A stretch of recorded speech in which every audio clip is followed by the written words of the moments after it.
आज के क्लास में हम लोग यहाँ से एकदम जो है ट्रिक के माध्यम से पढ़ेंगे और बोर्ड एग्ज़ाम में जो तुम्हारा एग्ज़ाम होने वाला है 10th का, यहाँ से कम 3 या 4 मार्क का तुम्हारा इतना से क्वेश्चन पूछा जाएगा इसी टाइप का।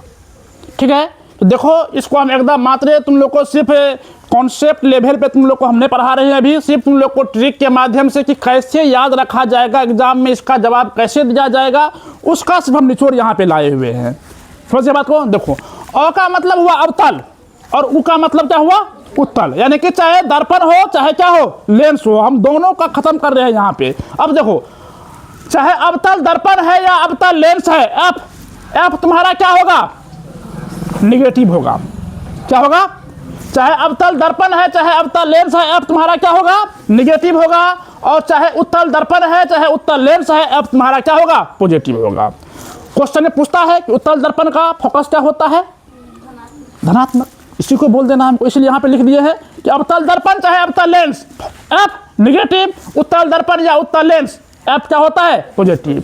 और सूत्र जो होता है एफ इजकल टू क्या होता है r/2 होता है, और इसी को लिखा जाता है r बराबर तुम्हारा क्या होता है 2f होता है। दोनों सूत्र तुम्हारा क्या है एक ही है। समझे बात को। चलो अब देखते हैं कि अवतल दर्पण में हम लेते हैं एफ तुम्हारा क्या होता है निगेटिव और आर भी तुम्हारा क्या होगा निगेटिव होता है। समझे बात को। यानी अवतल दर्पण में एफ और आर क्या होगा तो निगेटिव होगा, उत्तल दर्पण में एफ तुम्हारा पॉजिटिव तो आर भी तुम्हारा क्या हो जाएगा पॉजिटिव। और तुम्हारा पी बराबर सूत्र जो होता है तुम्हारा क्या होता है 1/f होता है। पी क्या होता है, एफ क्या होता है, आर क्या होता है, सब तुम लोग को हम क्लास में पढ़ा चुके हैं। ठीक है, अब देखो यहां से फिर उत्तल लेंस में चलते हैं। एफ का मतलब क्या होता है, उत्तल लेंस में एफ तुम्हारा क्या हो जाएगा तो निगेटिव हो जाएगा, और पी भी तुम्हारा क्या हो जाएगा निगेटिव हो जाएगा। और उत्तल लेंस में तुम्हारा क्या हो जाएगा एफ पॉजिटिव और पी भी तुम्हारा क्या हो जाएगा पॉजिटिव। समझिए बात को। अवतल लेंस में एफ निगेटिव, उत्तल लेंस में एफ पॉजिटिव, अवतल लेंस में पी निगेटिव और अवतल लेंस में पी तुम्हारा क्या हो जाएगा पॉजिटिव हो जाएगा। यहां से भी तुम्हारा 1-2 मार्क का क्वेश्चन पूछता है।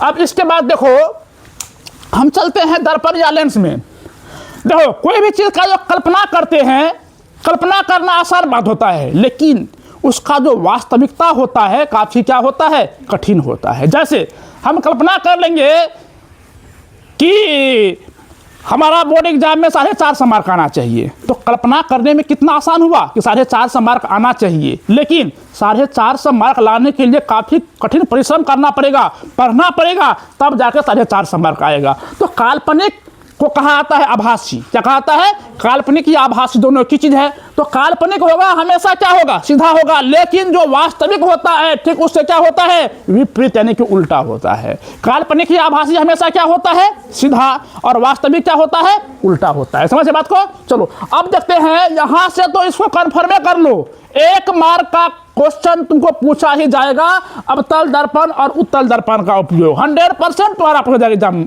में तुम्हारा।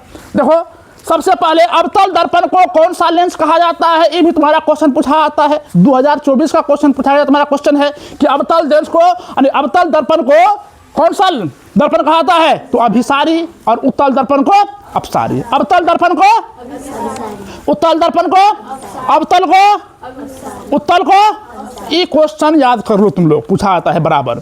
ठीक है, अब देखो अवतल दर्पण का उपयोग कहाँ पे होता है तो गाड़ी के हेडलाइट में, दाढ़ी बनाने में हजामती दर्पण के रूप में, सोलर प्लेट में, सर्च लाइट में, लेजर लाइट में, आंख दांत यानी ENT का मतलब क्या होता है, ई से आई माने आंख, एन से नोज का मतलब नाक, और टी का मतलब तुर्थ माना दांत, यानी कि आंख नाक गला दांत विभाग का तुम्हारा डॉक्टर होता है, वो किस दर्पण का उपयोग करता है तो अवतल दर्पण का उपयोग करता है।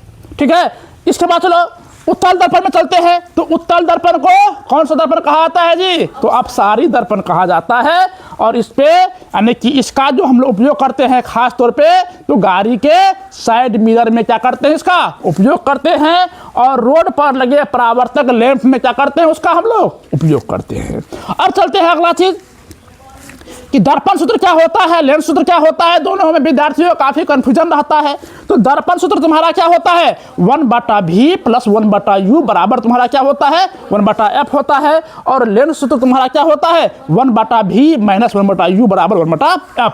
अब देखो कभी कभी होता है कि एग्जाम में कहता है इसको प्रूव करने के लिए कि दर्पण सूत्र को प्रूव करें, यानी 1/v प्लस 1/u बराबर 1/f। और जब हमको कहेगा लेंस सूत्र को प्रूव करने के लिए, इस चीज को ध्यान में रखना है कि क्या हमको प्रूव करना है, 1/v माइनस 1/u बराबर हमको 1/f प्रूव करना है। समझे बात को। चलो अब है कि दर्पण में m बराबर क्या होता है, तो -v/u, और लेंस में m बराबर क्या होता है, v/u होता है। तो अगर तुम लोग इतना तैयारी कर लेता है सही से कम यहाँ से 4 मार्क का क्वेश्चन हम देखे हैं कि 2024 के बोर्ड एग्जाम में पूछा गया है। और तुम लोग को अभी हम दिखा भी दिए हैं प्रूफ के साथ में कि क्वेश्चन बैंक में तुम्हारा 4 मार्क का क्वेश्चन यहाँ से पूछा गया है। ठीक है, अब इससे अगला क्लास में हम यू का स्थिति जानेंगे, और दृष्टि दोष से भी तुम्हारा क्वेश्चन पूछा आता है, तो उसको अब हम लोग इसमें अगले क्लास में इसको देखने का काम करेंगे।